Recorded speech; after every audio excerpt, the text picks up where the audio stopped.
राम राम मंडळी. जपान या तंत्रज्ञानात जगात अग्रेसर असणाऱ्या या देशात पुरातन सुंदर मंदिरे आहेत. यात मुख्य करून बौद्ध धर्मियांची मंदिरं आणि श्राईन्स म्हणजे महान संत किंवा थोर पूर्वजांची देवालय खूप आहेत. मग या देवळांच्या वातावरणात प्रचंड शांतता असते. त्याचबरोबर मंदिरासमोरच्या पात्रात काही उदबत्त्या आणि आतमध्ये मेणबत्त्या लावलेल्या असतात. मोठमोठ्या घंटांचा या मंदिरांमध्ये नाद होतो. लोक हात जोडून देवाला नमस्कार करतात. या जपानवारीत हे सगळं मी पाहिलं. त्यांची छताची आगळे वेगळी रचना आणि सुंदररित्या सजवलेली ही मंदिरं पाहून आपल्याला फार वेगळं वाटतं. या जपानवारीत ही सगळी सुंदर मंदिरं मी पाहिली. मंडळी, तुम्हाला सांगायचं झालं तर जपानमध्ये 6व्या शतकापासून बौद्ध धर्म आला आणि त्यामुळे आजपर्यंत तो जपानी संस्कृतीचा एक प्रभावशाली असा पैलू मानला जातो.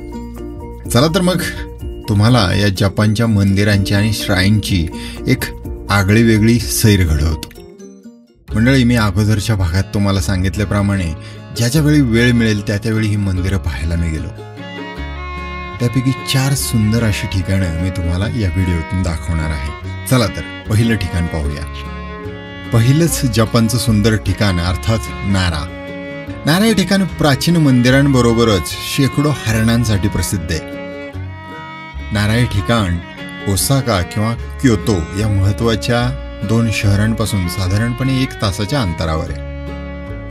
हे ठिकाण GR नारा स्टेशन पासून चालत जाऊन अगदी 20 मिनिटांवर आहे किंवा किनेत्सू नारा स्टेशन पासून अगदी 5 मिनिटांच्या अंतरावर आहे. साधारणपणे 710 साली नाराला जपानची परमनंट राजधानी करण्यात आलं. इथे सुंदर अशी संग्रहालये आहेत, सुंदर सिनिक जागा आहेत आणि सुंदर सुंदर हरणं वागडताना दिसतात. इथे आतमध्ये एक कोफुकुजी नावाचे टेम्पल पाहिलं. हे सुंदर आहे.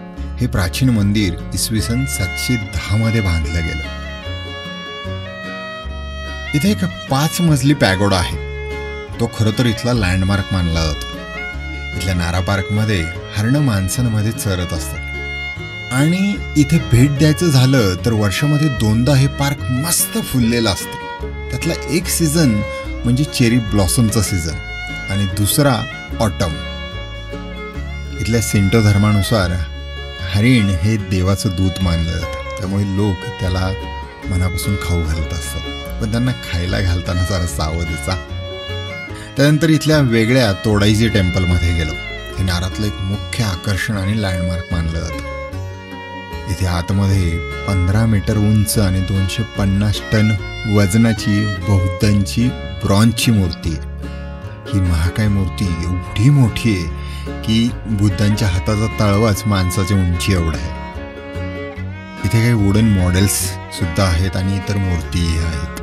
त्या सगळ्या आम्ही पाहिल्या. इथे आज जाण्यापूर्वी तुम्हाला आखीव प्राचीन नंदाईमॉनच्या गेटमधून आज जावं लागतं. 2013 मध्ये इथल्या बनलेल्या या गेटमध्ये 2 भले मोठे सेनापतींचे सुंदर असे स्टॅच्यू आहेत. उग्र वाटतात पाहिल्यावर. चला मंडळी, जपानच्या सर्वात मोठ्या तळ्याच्या काठावरून अर्थात लेक बिवाच्या काठावरून जो 193 किलोमीटरचा लांब असा राष्ट्रीय सायकल मार्ग आहे, तिथे सायकलिंग करणं म्हणजे एक अविस्मरणीय एक्सपिरियन्सच असला पाहिजे. आता तुम्ही म्हणाल का? तर मंडळी, याला जपानची सायकल पंढरी म्हणून ओळखलं जातं. मग ही सायकलिंग करताना शेजारी फुललेली भाताची खाचरं आणि आतल्या बाजूला निळाशार पाण्याने भरलेला तलाव, निळं आकाश यांची मजा येते. इथे तुम्हाला क्योतो शहरावरून यायचं असेल तर बिओको लाईन वापरून तुम्ही GR मोरियामा स्टेशनवर या. इथे येण्यासाठी फक्त 25 मिनिटं लागतात. इथलं वैशिष्ट्य म्हणजे इथल्या सायकल स्वारांच्या निरनिराळ्या लेव्हल्स प्रमाणे इथले ट्रॅक्स डेव्हलप केलेले आहेत.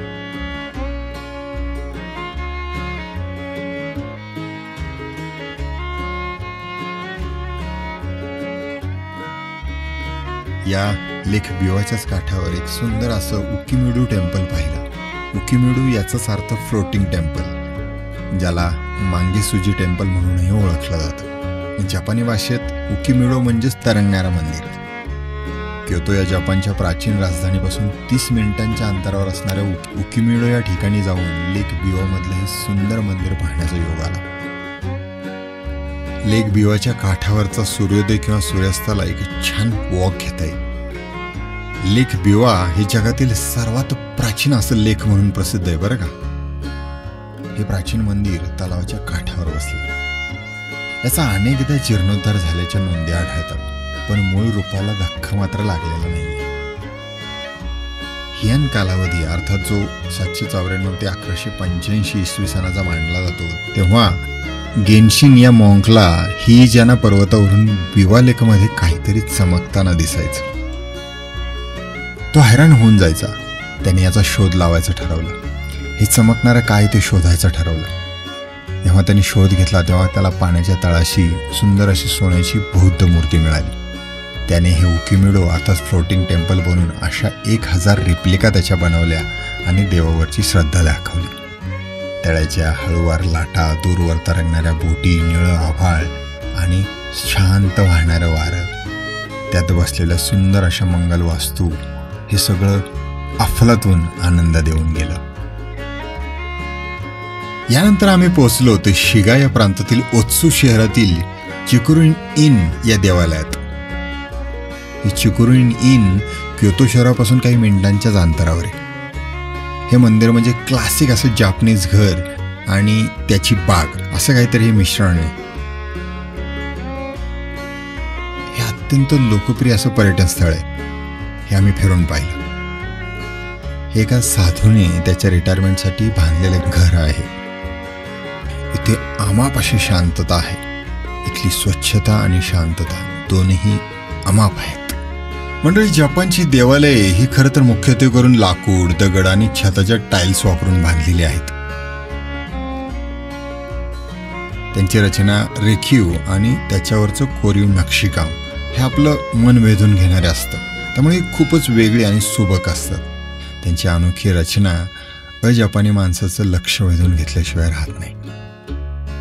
जपानी भाषेत जपानला निप्पॉन बोललं जातं. याचाच अर्थ सूर्योदयाचा देश.